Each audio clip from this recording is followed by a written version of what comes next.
सुन ना जी, जब ले लॉकडाउन लगे तब ले ते मोला कहूँ घुमाबे नहीं लेगे हस। चल ना मोल मुंगेरी चल घुमा के लाबे।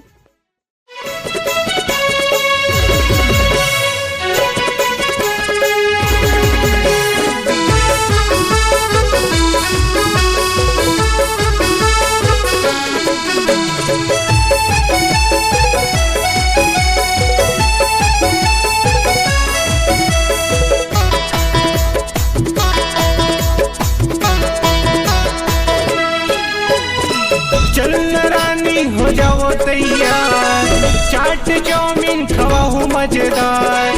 चल रानी हो जाओ तैयार, शुक्रवार के भरा थे ओ मुंगेली बाजार। शुक्रवार के भरा थे वो मुंगेली बाजार।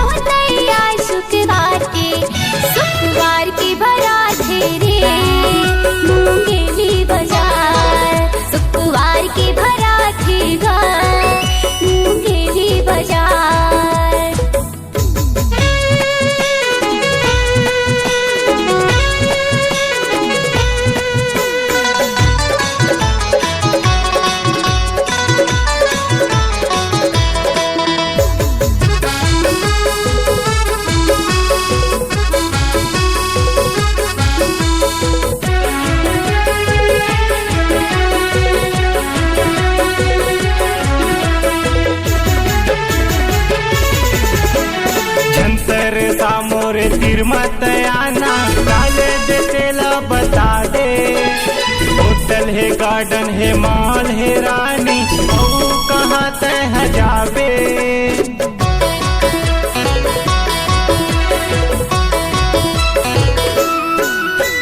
झंसर सामोरे तिरमत आना काले दे तेला बता दे। होटल है, गार्डन है, मॉल है रानी, कहाँ तह जाबे। मिले है मौका झनकना बेकार, संत होटल के समोसा मजेदार। चलना रानी हो जाओ तैयार, शुक्रवार के भरा थे वो मुंगेली बाजार। शुक्रवार के भरा थे वो मुंगेली बाजार।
चाट चाउमीन खवाओ मजेदार।